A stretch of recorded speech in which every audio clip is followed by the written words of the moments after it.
We're introducing legislation to implement a national freeze on handgun ownership. What this means is that it will no longer be possible to buy, sell, transfer, or import handguns anywhere in Canada. In other words, we're capping the market for handguns.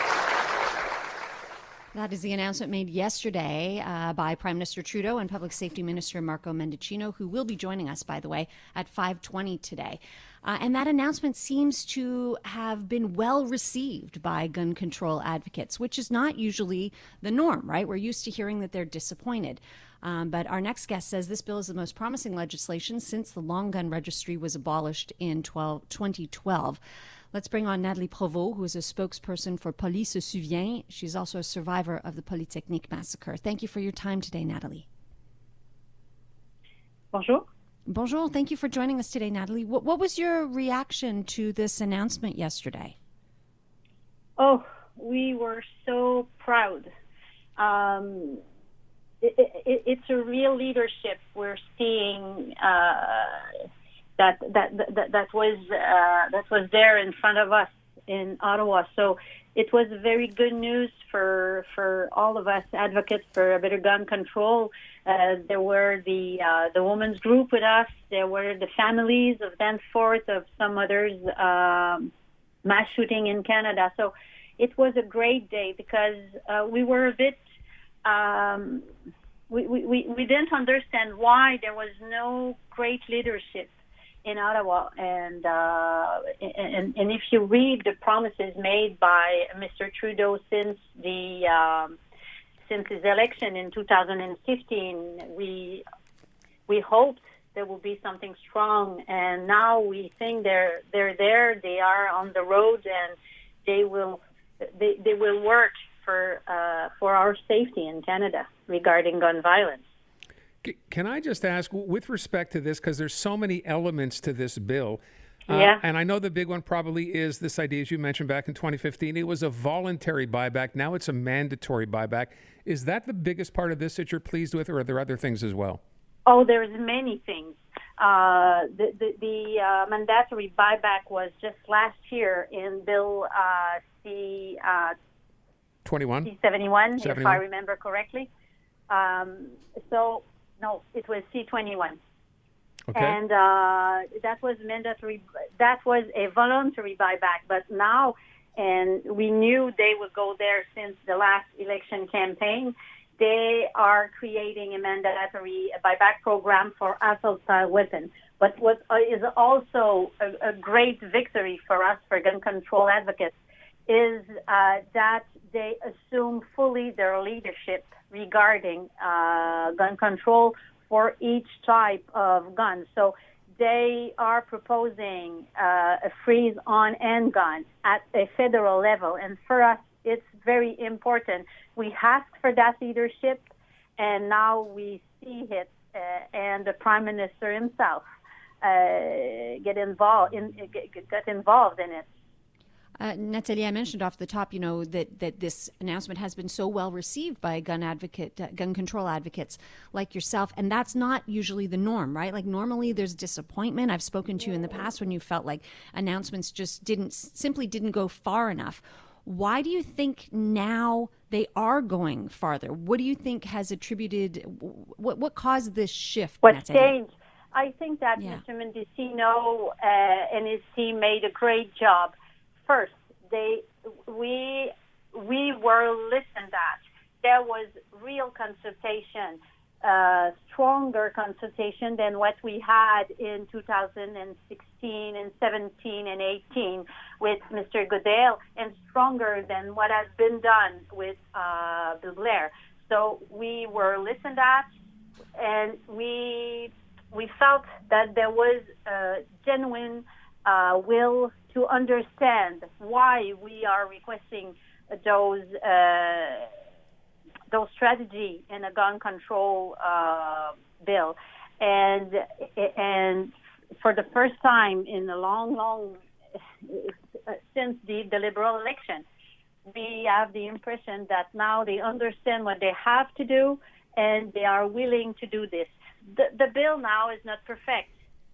We will request more in the next steps to have an adopted bill, but we understand that they want to work with us to improve it and to have a strong legislation for Canadians. Is it fair to ask you if there, and as I said, it's a pretty wide-ranging bill, as you've acknowledged as well, is there more that you want to see, and if so, what is it? First of all, we want to have a real law regarding assault-style weapons. Now we have an interdiction of a list of firearms. So we go one by one and we say, no, this one is banned, this one is banned, this one is banned. But the market is strong and the manufacturers know their business. So they are already creating new kinds of weapons that can be bought on the Canadian market, even if there's the ban since 2020. So we need to have a complete bill that will modify the criteria and that will make assault-style weapons totally banned on our soil in our country. So I mentioned earlier and you won't see it now. Minister Mendicino promised that there will be proposition when the bill will be discussed. So there will be an amendment. That's literally what I was just going to ask you. I was just going to say, given that Public Safety Minister Marco Mendicino is going to be joining us in just a couple hours, is there anything else you would like us to say to him, Nathalie, or to ask him about? We had the opportunity to talk with him yesterday and in the last few days. So he knows that we want an extensive law regarding assault-style weapons. And I also know, because, and you may understand that I haven't read it thoroughly, all the bill that was tabled yesterday evening, but we understand that there's still work to do to protect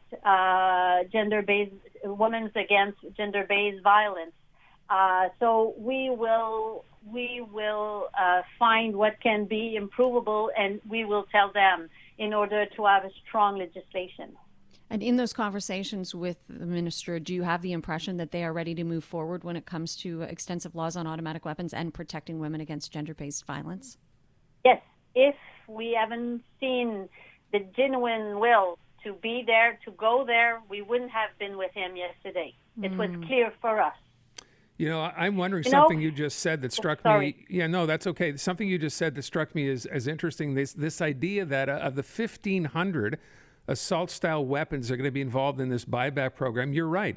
Manufacturers out there will just continue to make different models because they're in the business of manufacturing these.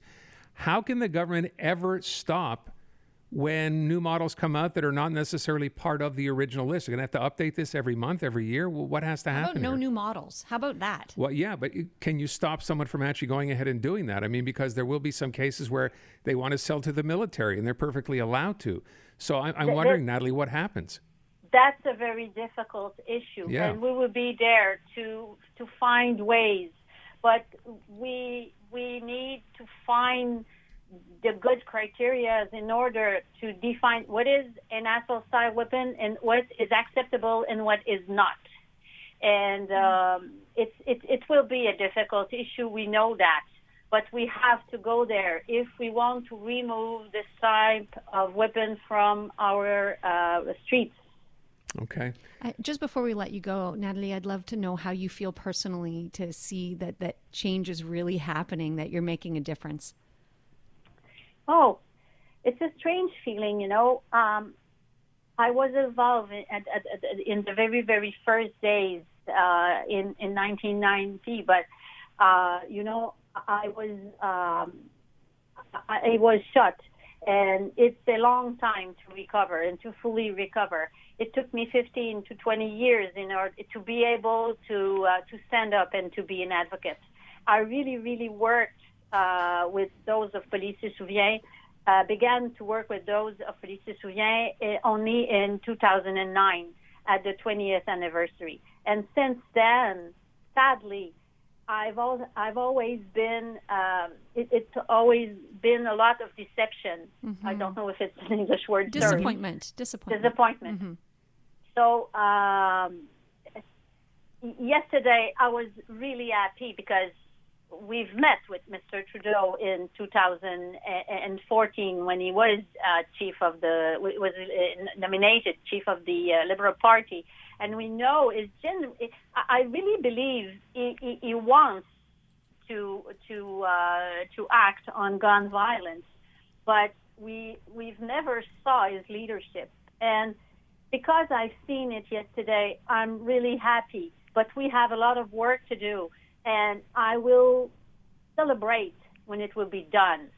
And Police de Souvient knows that sometimes we celebrate, and sometimes years after, we are crying. And we cried a lot in 2012. And what we will do now is try to find ways that another government cannot destroy what we built. Yes.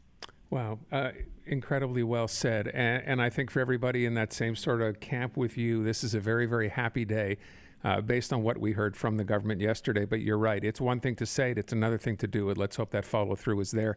Nathalie, Thank you so much for your time. It's a pleasure.